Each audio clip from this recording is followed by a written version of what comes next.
C'est intéressant parce que ça nous ouvre, ça y est, ça nous ouvre sur ce qu'on attend notamment de cette émission aujourd'hui, Albert. C'est de tenter ensemble, on va... comme on dit en Espagne, spécular. On va spéculer sur le 11 de départ qui nous attend de Xavi parce qu'il y a plus d'incertitude côté Barça que côté Real Madrid. Sur le 11 qui devrait être aligné dimanche prochain face au Real Madrid. Ce qui est sûr, c'est que le temps de préparation n'est pas le même puisque le Barça va avoir entre deux jeudi le match retour face à Galatasaray alors que la semaine est libre, totalement libre pour le Real Madrid et que tous les joueurs sont en pleine forme. Hier, Albert, voilà le 11 qu'a lancé Xavi dans ce match face à Osasuna et cette victoire 4-0. Ter Stegen dans les buts, la charnière centrale Piqué, Eric Garcia, Jordi Alba à gauche, Daniel Alves à droite et on y reviendra, Pedri, Busquets, Gavi, devant Dembélé, Pierre-Emerick Aubameyang et Ferran Torres. On va prendre tranquillement, Albert, ligne par ligne pour ensuite voir un peu ce qui s'est passé. Mais juste avant, donne-moi ton idée sur ce match. Comment tu as trouvé ce match? Voici les notes d'ailleurs de Sport livrées ce matin. De très bonnes notes, d'ailleurs de très bonnes notes. Il n'y a aucun 6, à part sur ceux qui sont entrés. À la surprise, l'anglais est entré, Braithwaite est entré, Mingueza est entré. Comment as-tu trouvé ce match? Super, et facile de gagner. Ils ont marqué 2 buts, 3 buts à la première temps. Le premier, il a été Gavi qui a provoqué ce penalty, qui était penalty pour moi, stupide mais penalty.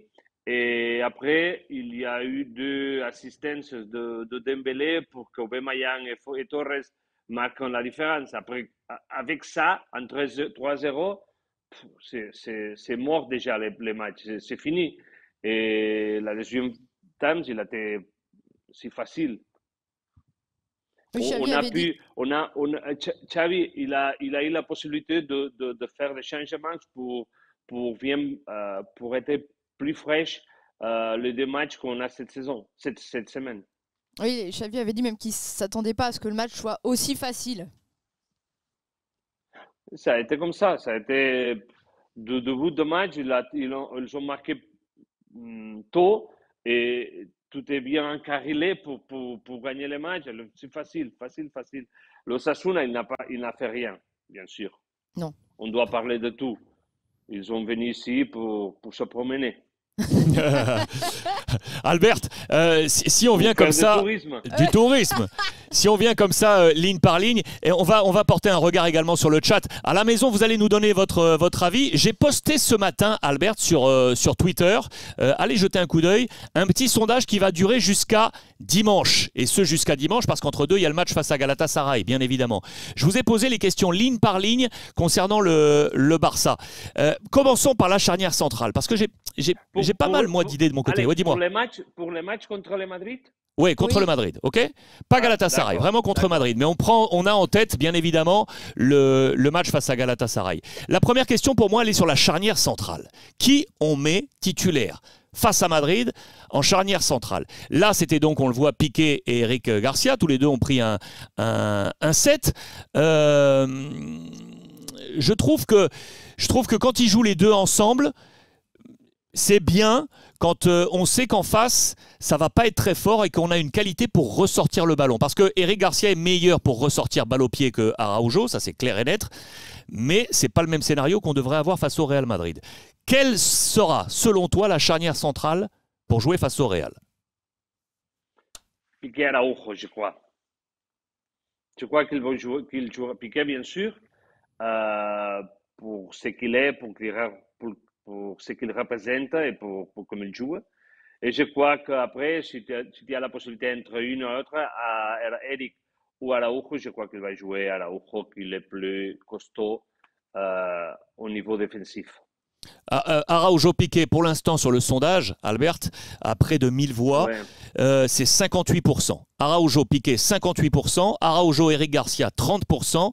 Et 12% seulement Piqué Eric Garcia. Donc, effectivement, on est plutôt dans l'axe Araujo Piqué, qui pourtant, là, ces derniers temps, ça a été un peu compliqué. Hein, oui, il s'est pris 2-3 petits scuds de la part de Xavi, notamment jeudi. Alors, Xavi a dit que c'était quand même le joueur qui avait le plus progressé depuis son arrivée au club, mais ça s'expliquait aussi parce que c'était pas un joueur de la maison puisqu'il est arrivé pour jouer au Barça B et qu'il n'avait pas encore les réflexes de possession, balle au pied. Donc quand ça va pas encore. Est-ce que déjà il l'a pas fait jouer hier, donc c'est peut-être un indice aussi pour le Classico. Ouais. Est-ce que ces critiques sont méritées? Est-ce que les critiques de Xavi sont méritées? Xavi, il a de critiques comme ça, pour d'autres joueurs, pour lui aussi, pour Araujo bien sûr, qu'il doit améliorer à sortir des ballons et tout ça qu'il a dit. Oui. Il y a d'autres. Il parle aussi de De Jong, il parle aussi de Dest, il parle aussi de Pedri. Il leur demande de s'adapter mieux à ce qu'il veut et ça, tu veux dire retourner aux origines du ADN de ce club, de le style qu'il joue. Et tous ces joueurs, comme je te dis, ils ne viennent pas tous de la centre de formation. Et ils doivent améliorer tout ça pour être au niveau que Xavi demande. Et Araujo, c'est un d'eux. Mais ce n'est pas une critique trop agressive. Je crois que pour moi, c'est du Xavi parce que il encense beaucoup les joueurs. Est-ce que tu trouves toi aussi que parfois il est un peu trop dithyrambique, c'est-à-dire qu'il donne trop d'éloges pour ses joueurs en disant c'est les meilleurs du monde, c'est tout le temps ils sont super, ils sont phénoménaux. Est-ce que c'est pas un peu too much? Un peu too much, oui. Parce que quelquefois, bon, on est troisième de la Liga, on est dehors de la Champions League. Si on a de la Liga, troisième. Deuxième à la fin. On est dehors de la, on est dehors de la Champions League. S'ils sont si bons, on serait déjà en compétition. On aurait l'option d'aller pour gagner la Liga et gagner la Champions League. On n'était pas dans cette compétition. Il est dans une autre compétition. Mais je crois que l'équipe, il a fait un pas en avant, bien sûr, quand il était Koeman, et après, quand ils sont arrivés, ces 4 joueurs au mois de janvier, l'équipe, s'est stabilisée dans un autre statut, qu'elle est aussi mucho mejor, très oui. plus bien bon meilleur, bien mieux. Qu'on était en avant. Qu'on était en avant. Albert, d'ailleurs, mettez-nous sur le chat, là, j'ai affiché le chat. Est-ce que vous êtes d'accord avec notre avis, qui est commun là, entre nous ici à Paris et Albert à Barcelone, donc que la charnière centrale pour affronter le Real Madrid dimanche serait Araujo et Piqué? Est-ce que vous pensez que c'est la meilleure charnière possible pour affronter le Real? Vous nous dites oui ou vous nous dites non là sur le chat tout de suite. Araujo Piqué, oui ou non? D'après toi, Albert, on a compris effectivement, Aurore le précisait, Araujo n'a pas joué ce week-end face à Osasuna parce qu'il est à la limite d'une suspension. En cas de carton jaune, il aurait été suspendu pour le Classico. Je me trompe peut-être. Non, c'était ça. Si, c'était ça. C'était bien ça. Il faisait partie des joueurs avertis. Est-ce que tu penses sincèrement qu'il y a une éventualité à ce qu'il quitte le Barça pour notamment rejoindre la Première Ligue? On sait qu'il a plusieurs agents. Il a des agents en Amérique du Sud, il a des agents en Europe qui travaillent notamment avec la Première Ligue. Il y a pas mal d'observateurs catalans qui pensent qu'on pourrait voir Araujo s'en aller et rejoindre la Première Ligue. Tu le verrais faire ce coup-là au Barça? Ça m'étonnerait. Je crois qu'il va rester. Mais pour la Première Ligue, c'est un joueur top. C'est costaud. Il n'est pas à base, il est haut, il va bien pour la tête, il est super défensif. En plus, il y a beaucoup d'équipes de la Première Ligue qui n'ont pas besoin de qu'il sorte. Ils ne lui demandent pas aux joueurs du centre de la défense qu'ils ont une bonne sortie de ballon. C'est un prototype parfait pour la Première Ligue. Mais je vais croire qu'il va rester. On parlait de le match avec le Madrid. Oui. Il doit jouer, oui ou oui. Qui est-ce qui va arrêter Benzema? Piqué, ok, il est haut, il est costaud, mais Eric, il ne peut pas défendre Benzema pour la tête. Marquinhos, il a eu de vrais problèmes l'autre jour avec Benzema. Et par exemple, Eric est plus bas que Marquinhos. Il doit être quelqu'un autre qui va bien pour la tête, pour défendre Benzema. Et je crois qu'avec Piqué, c'est pas assez. Tu as besoin de deux, ce genre de joueurs. On parlera d'ailleurs tout à l'heure du... Oui, vas-y, il peut vas-y. partir, mais je crois qu'il ne le fera pas. Mais je ne sais pas, c'est une négociation. Et le Barça, il n'est pas en position de force.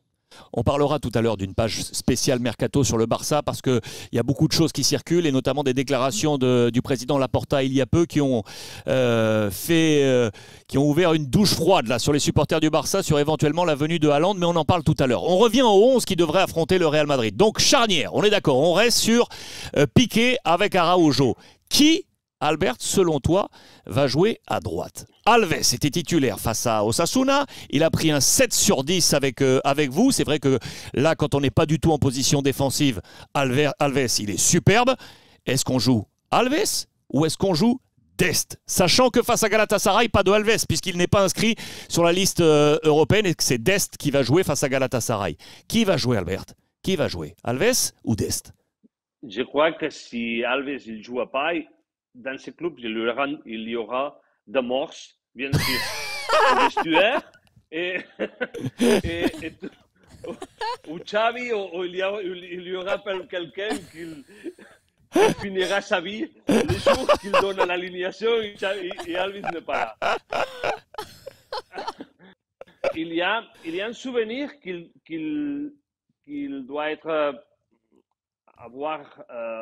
on doit tenir en compte, on doit se souvenir parce que Alves, il a joué son premier match avec le Barça, il a rejoué son premier match avec le Barça contre le Real Madrid à la Supercopa.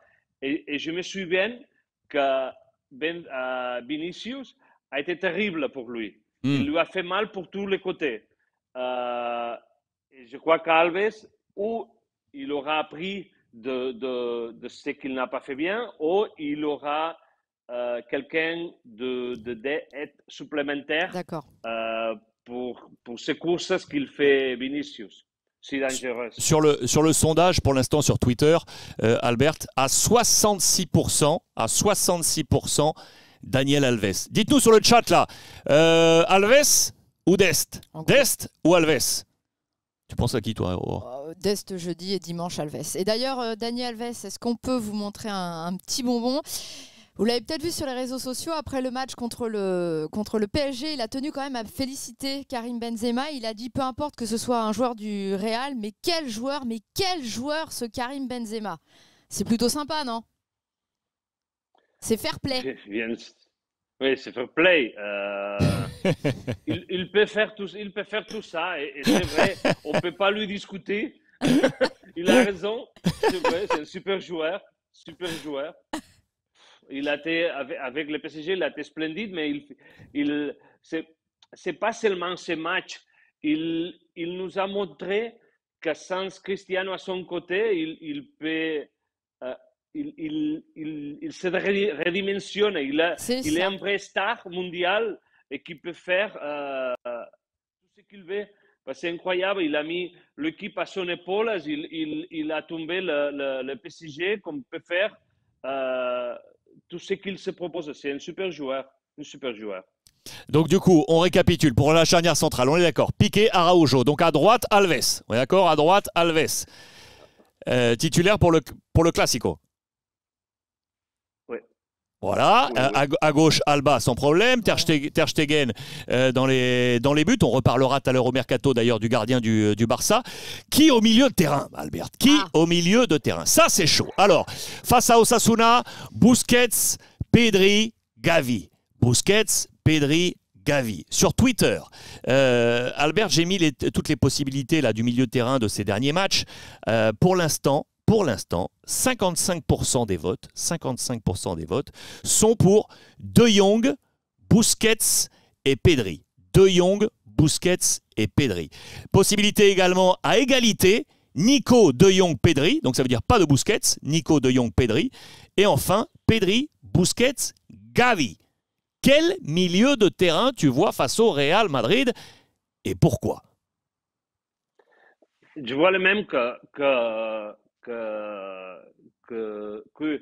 qu'hier. Le normal, c'est que Busquets, il va jouer les deux matchs. Okay. Ici, c'est important les deux matchs. Ouais. Qu'est-ce qu'on va faire dans un match et qu'est-ce qu'il va faire dans l'autre? Après, Busquets, je crois qu'il va jouer. De Jong, après, hier, il n'a pas joué. Il va jouer les deux prochains matchs. Pedri, hier, il a été changé. Il a joué 1 heure, je crois. Je me souviens qu'il a joué 1 heure. Alors, le normal, c'est contre le Galatasaray, il jouait Pedri. Et Gavi, je ne sais pas si peut-être il va jouer contre le Galatasaray, pas Madrid, peut-être. Parce que pour moi, en attaque, il y a beaucoup de possibilités. Au milieu de terrain, on discute Gavi. Mais en attaque, il y a beaucoup plus de possibilités que tu peux y ajouter Gavi. Et alors, bon, je crois qu'il va jouer Pedri, De Jong et Busquets contre les deux matchs. Donc tu suis pour l'instant l'avis de ceux qui sont sur Twitter, De Jong, Busquets et Pedri. C'est intéressant parce que ça nous amènera sur la discussion Gavi, sur le qui en attaque, parce que d'après moi, Gavi, effectivement, peut plus jouer en attaque qu'au milieu de terrain, ce qui fait qu'in fine, tu rajoutes un milieu joueur au 11 principal. Donc on est plutôt parti sur De Jong, Busquets et Pedri. Et en ce qui concerne Gavi, on vous avait déjà parlé des lacets, repris à vif hier soir, regardez bien. Ah ouais. Les lacets. De nouveau sans les lacets, voilà. C'est fou ça. Ah oui, mais ça c'est son habitude.